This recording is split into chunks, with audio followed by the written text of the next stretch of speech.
Noodles, cabbage, capsicum, carrot. వీటి cutting వచ్చేసేటప్పటికి అన్నీ స్లైసెస్ లాగా స్ట్రైట్గా సన్నగా కట్ చేసుకో. ఫైనల్గా కటింగ్ వచ్చేసేటప్పటికి ఇలా స్లైసెస్గా సన్నగా కట్ చేసుకొని ఒక పక్కన పెట్టుకోవాలి. ఇప్పుడు నూడిల్స్ని బాయిల్ చేయడం ఎలాగనేది చూద్దాం. దానికోసం నేను ఒక పాత్రలో వాటర్ తీసుకున్నాను. 1:10 రేషియోతో తీసుకోవాలి వాటర్.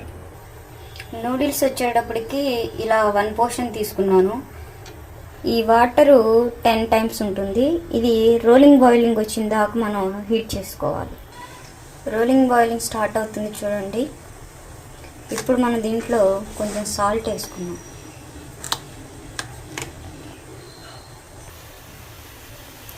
ఇప్పుడు మనం ఇందులో నూడిల్స్ వేద్దాం.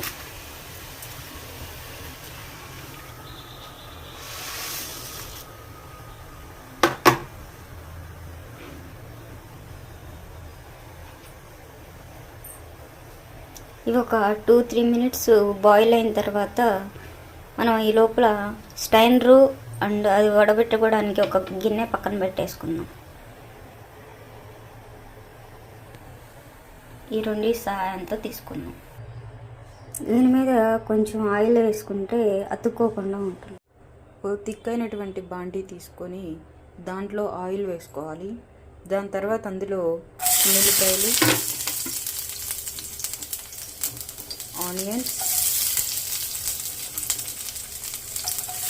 మిర్చి,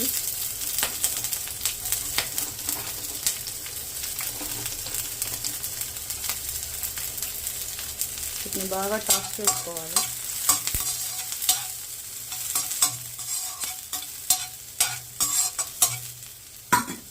తర్వాత మనం తరిగి పెట్టుకున్నటువంటి క్యారెట్, క్యాబేజీ, క్యాప్సికమ్ ముక్కల్ని అందులో వేసుకోవాలి.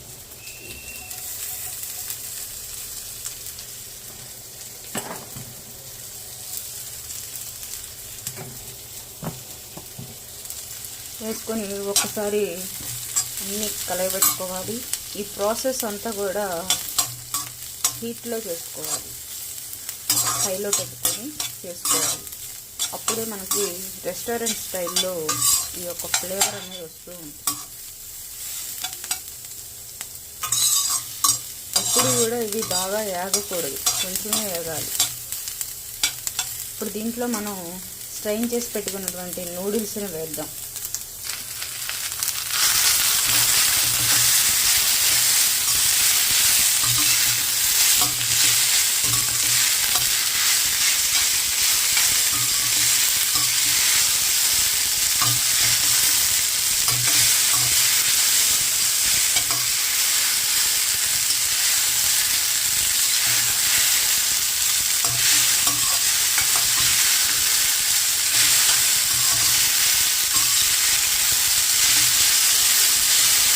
ఇందులో ఫ్లేవర్స్ కోసం సీజనింగ్ సాల్ట్,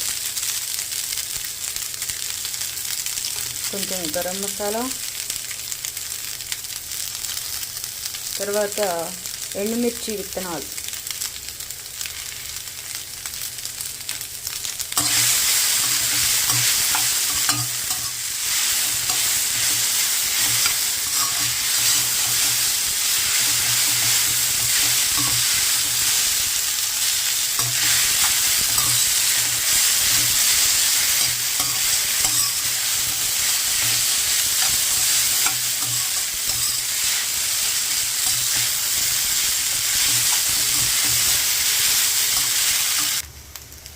దీంట్లో లైట్ సోయా సాస్ కొంచెం వేసుకోవాలి, కొంచెం వెనిగర్, ఇందులో కొంచెం మనం బ్లాక్ పెప్పర్ కూడా వేసుకున్నాం. వీటన్నిటిని బాగా కలిసిపెట్టుగా కలుపుకోవాలి.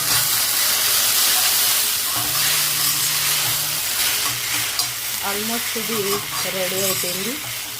దీన్ని మనం ప్లేట్లోకి రెడీ టు ఈట్ పక్కా వెజ్ నూడిల్స్. అందరూ ట్రై చేస్తారని ఆశిస్తూ